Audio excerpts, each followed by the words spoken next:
Fala galera, beleza? Então nesse vídeo aqui, falar um pouco a respeito do sistema de movimentação da máquina que você pode modificar lá no programa, que está especificado ali como velocidade constante ou exact stop, ou ponto de parada exato, acho que a tradução seria alguma coisa assim. Que quando você utiliza esse recurso, ele acaba, digamos, dando uma maior ênfase para melhorar a precisão na combinação entre curvas e retas. Ele diminui ali naquele ponto de junção, visando um melhor resultado.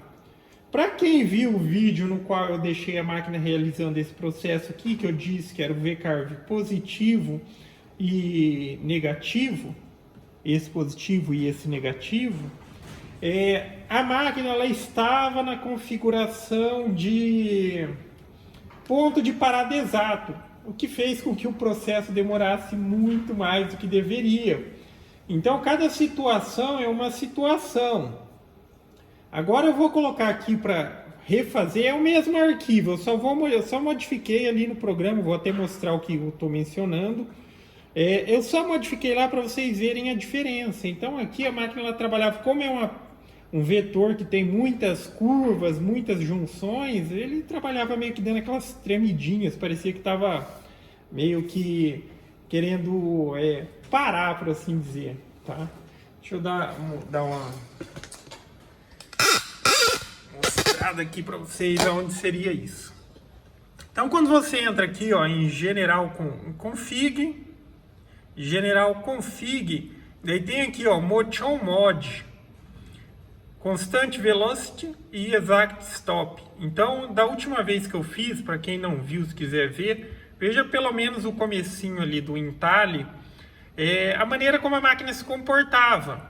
Então estava em Exact Stop, já que eu coloquei aqui porque eu estava recortando outra peça que precisava de uma precisão um pouco melhor, nessa questão da combinação entre curvas e retas. Só que aqui, agora eu vou deixar em constante velocity, vou dar o OK e vou colocar agora para fazer o processo. É o mesmo arquivo, ali o material não vai dar para realizar os dois, mas vai ficar para efeito comparativo entre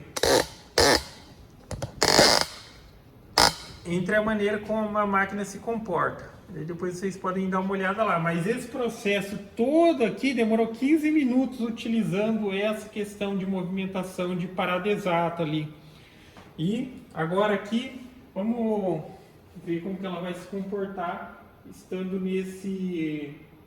nessa velocidade constante. Outro fator que influencia também na maneira como a máquina vai trabalhar, muitas vezes é o pós-processador, o formato do arquivo.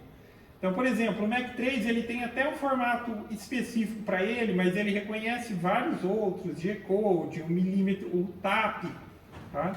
E sempre lembrando de utilizar o pós-processador de acordo com a métrica correta, se é milímetro, se é polegada, ok?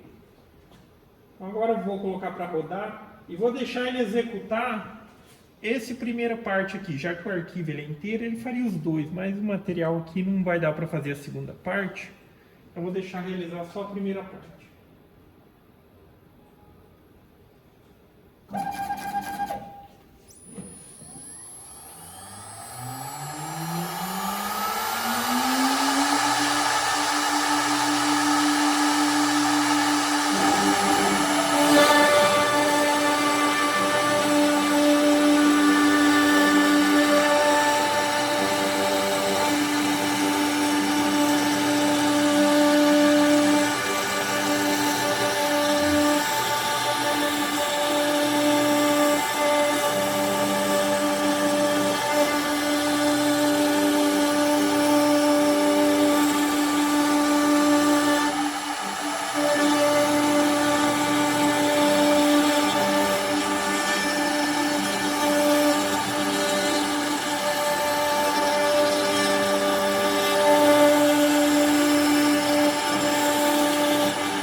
nessa configuração de modo de movimentação aí, ela demorou praticamente metade do tempo para realizar o processo, ok? Metade do tempo para realizar o processo. E quando a gente avalia aqui o resultado entre um e outro, praticamente a gente pode dizer que tem a mesma qualidade. Então, cada situação é uma situação, mas isso reduz significativamente o tempo de trabalho, ok? Então até tem umas imperfeiçõezinhas aqui, mas não é nem questão de... é porque a máquina está trabalhando dessa maneira. É porque o vetor mesmo, quando a gente trabalha com vetorização de imagem, muitas vezes ele acaba não sendo uma vetorização perfeita, porque se você olhasse e falar, mas aqui ficou coisa, olha, aqui ficou exatamente igual, entendeu? É porque o vetor foi trabalhado por vetorização. Você pega uma imagem, puxa e muitas vezes acontece isso. Quando você desenha um vetor, por exemplo, aqui ele vetorizou uma linha perfeita, tá vendo? Aqui vetorizou uma linha perfeita. Então, por isso que nem sempre você vê, tipo, o pessoal vendendo arquivo, um monte de arquivo e tal. Cara, se os arquivos não estiverem otimizados, não vale a pena não, viu? Então, vale muito mais você criar os próprios vetores, por mais que você utilize a vetorização de imagem, depois trabalhe em cima desse vetor, substitua as linhas. Ok? É que aqui foi só para fazer um teste mesmo, mas eu acho que daí fica a referência aí nessa questão do ponto de parada exata, como está lá o exact stop. Para quem quiser ver, olha fazendo esse processo, como a máquina se comportava e como ela se comportou aqui. Aqui ela trabalhou, vamos dizer assim, muito mais suave, tá? De forma constante, tá ok? Então, basicamente é isso, galera. Então, gostou do vídeo? Dá um joinha, se inscreve no canal, que em breve estarei postando mais vídeos. Falou!